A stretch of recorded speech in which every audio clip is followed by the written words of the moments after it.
সবাইকে স্বাগত জানাচ্ছি গ্লোবাল ভিউজে। আপনাদের সঙ্গে আছি আমি সুস্মিতা দাস। আজ জানাবো আন্তর্জাতিক গণমাধ্যমে আলোচিত সংবাদ ও বিশ্লেষণ। ফিলিস্তিনের গাজা উপত্যকার প্রতি চলমান সমর্থনের অংশ হিসেবে ইসরায়েলের বিরুদ্ধে আরও দুটি সামরিক অভিযান পরিচালনা করেছে ইয়েমেনের আনসারাল্লাহ মুভমেন্ট সমর্থিত সশস্ত্র বাহিনী।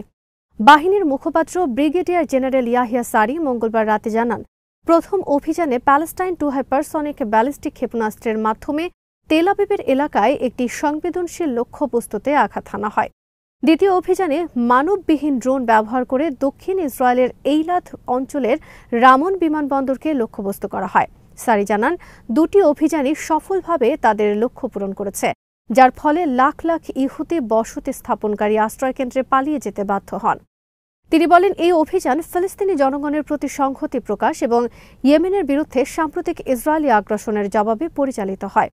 সারি আরও বলেন, আমরা আবারও আরব ও মুসলিম জাতির সন্তানদের আহ্বান জানাই, যারা গণহত্যা, অনাহার ও জোরপূর্বক বাস্তুচ্যুতির শিকার হচ্ছেন, তারা যেন গাজার সেই ভাইদের প্রতি তাদের দায়িত্ব পালন করেন।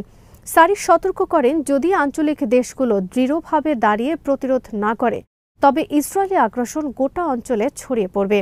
এর আগে ইসরায়েলি সেনাবাহিনী মঙ্গলবার সন্ধ্যায় ইয়েমেন থেকে ক্ষেপণাস্ত্র ছোড়ার কথা জানায়, যার পর জেরুজালেম, মধ্য ইসরায়েল, লাচিশ ও শেফেলা এলাকায় সতর্কতা সূচক সাইরেন বাজতে থাকে। এরপর ইসরায়েলি গণমাধ্যম নিশ্চিত করে, প্রধানমন্ত্রী বেঞ্জামিন নেতানিয়াহুর বিশেষ সায়ং ওয়েং বিমান ক্ষেপণাস্ত্র হামলার কারণে জরুরি অবতরণে বাধ্য হয়। এটি ঘটে এমন এক সময় যখন ইসরায়েল ইয়েমেনের হোদাইদা বন্দরে বোমা বর্ষণ করছিল। ইয়েমেনি মুখপাত্র জানান, ইয়েমেনের আকাশ প্রতিরক্ষা ব্যবস্থা হামলাকারী ইসরায়েলি বিমানগুলোকে প্রতিরোধ করছিল। ইসরায়েল পশ্চিম ইয়েমেনের এ বেসামরিক স্থাপনায় মোট 12 বার বিমান হামলা চালায়।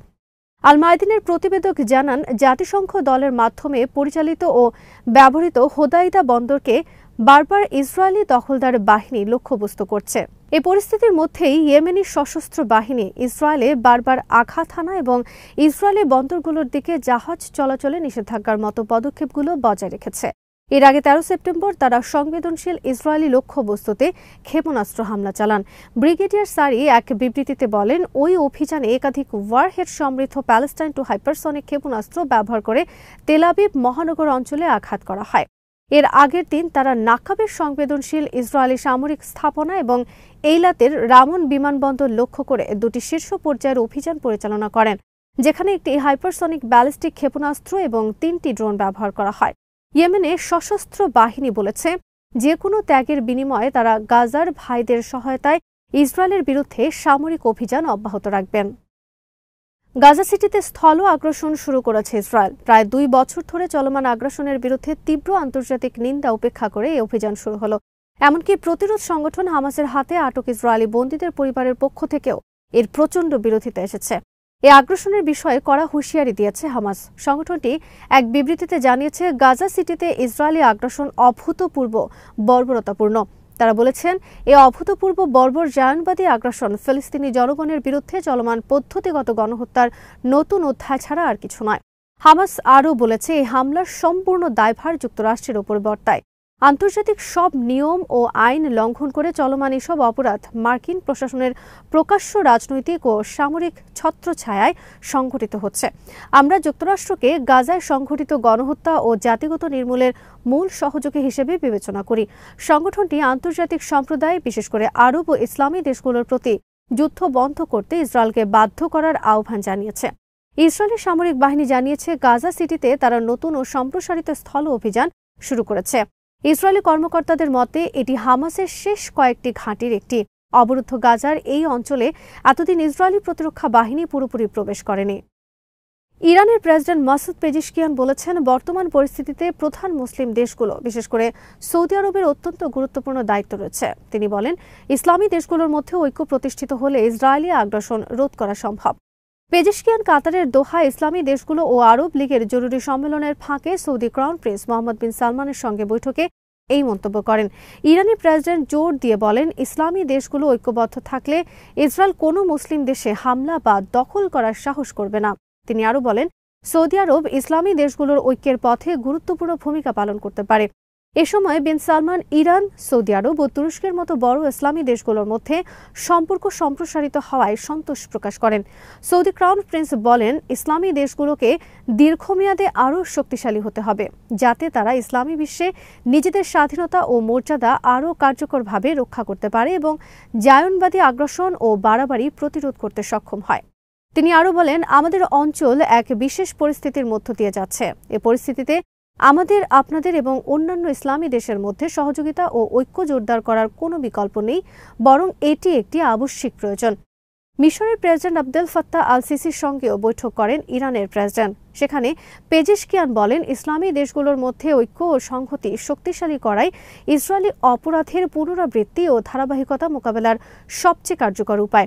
মিশরের প্রেসিডেন্টও ইসলামী দেশগুলোর মধ্যে ঘনিষ্ঠতা বৃদ্ধির প্রয়োজনীয়তা তুলে ধরে বলেন, ইসরায়েলের বাড়তে থাকা অপরাধের বিরুদ্ধে একটি একতাবদ্ধ ও বাস্তবসম্মত অবস্থান গ্রহণ করতে হবে। ইরান ও মিশরের সম্পর্কের উন্নয়নে সন্তোষ প্রকাশ করে আল সিসি বলেন, দুই দেশের ভালো সক্ষমতা রয়েছে, যা পারস্পরিক স্বার্থ এবং এই অঞ্চলের অন্যান্য জাতির স্বার্থ নিশ্চিত করতে কাজে লাগানো যেতে পারে। একইভাবে পাকিস্তানের প্রধানমন্ত্রী শাহবাজ শরীফের সঙ্গে বৈঠকে পেজেশকিয়ান বলেন, ইসরায়েলের নৃশংস অপরাধ মোকাবেলার একমাত্র উপায় হল ইসলামী দেশগুলোর ঐক্যবদ্ধ অবস্থান এবং বাস্তব পদক্ষেপ গ্রহণ। পাকিস্তানের প্রধানমন্ত্রীও ইসরায়েলি অপরাধের বিরুদ্ধে একটি সুসংগঠিত এবং ঐক্যবদ্ধ অবস্থান গ্রহণের আহ্বান জানান এবং মুসলিম দেশগুলোকে সমন্বিত পদক্ষেপ নেওয়ার তাগিদ দেন, যাতে ভবিষ্যতের সম্ভাব্য আগ্রাসন ঠেকানো যায়। গাজা উপত্যকায় ইসরায়েলের হামলা নিয়ে বিশ্বজুড়ে ক্ষোভ ছড়িয়ে পড়ার প্রেক্ষাপটে বিশ্বের সবচেয়ে বড় সঙ্গীত প্রতিযোগিতা থেকে ইসরায়েলকে বাদ দেওয়ার দাবি জোরালো হয়েছে। মঙ্গলবার স্পেন সর্বশেষ দেশ হিসেবে ইউরোভিশন সঙ্গীত প্রতিযোগিতা বয়কটের সিদ্ধান্তের কথা জানিয়েছে। এই জাঁকজমকপূর্ণ সঙ্গীত প্রতিযোগিতা প্রতি বছর মে মাসে আয়োজিত হয়, যা বিশ্বের প্রায় 16 কোটি মানুষ দেখে। এক বিবৃতিতে স্প্যানিশ সম্প্রচার কর্তৃপক্ষ RTVE জানিয়েছে, তাদের বোর্ড ভোট দিয়ে সিদ্ধান্ত নিয়েছে ইসরায়েল অংশ নিলে 2026 সালের প্রতিযোগিতা থেকে তারা সরে দাঁড়াবেন। এর আগে এ মাসের শুরুতে আয়ারল্যান্ড এবং নেদারল্যান্ডসের সম্প্রচার কর্তৃপক্ষ একই ধরনের ঘোষণা দিয়ে বলেছিল, যদি ইসরায়েল প্রতিযোগিতায় থাকে তবে তারা এতে অংশ নেবেন না। সাম্প্রতিক মাসগুলোতে স্প্যানিশ রাজনীতিবিদরা ইসরায়েলের কড়া সমালোচনা করে আসছেন। তারা স্পষ্ট করে জানিয়েছেন, তারা চান ইসরায়েল যেন ইউরোভিশনে অংশ নিতে না পারে। স্পেনের সংস্কৃতি মন্ত্রী আর্নেস্ট উরতাসন রোববার ব্লস্কাইতে এক পোস্টে লিখেছেন, ইসরায়েলকে ইউরোভিশনে অন্তর্ভুক্ত না করার জন্য স্পেনকে সম্ভাব্য সবকিছু করতে হবে, আর যদি ইউরোপ এ ব্যাপারে যথাযথ পদক্ষেপ নিতে ব্যর্থ হয় তবে আমাদের দেশকে সে অনুযায়ী ব্যবস্থা নিতে হবে। লুক্সেমবার্গ সর্বশেষ পশ্চিমা দেশ হিসেবে এই মাসের শেষের দিকে ফিলিস্তিন রাষ্ট্রকে স্বীকৃতি দেওয়ার পরিকল্পনা ঘোষণা করেছে।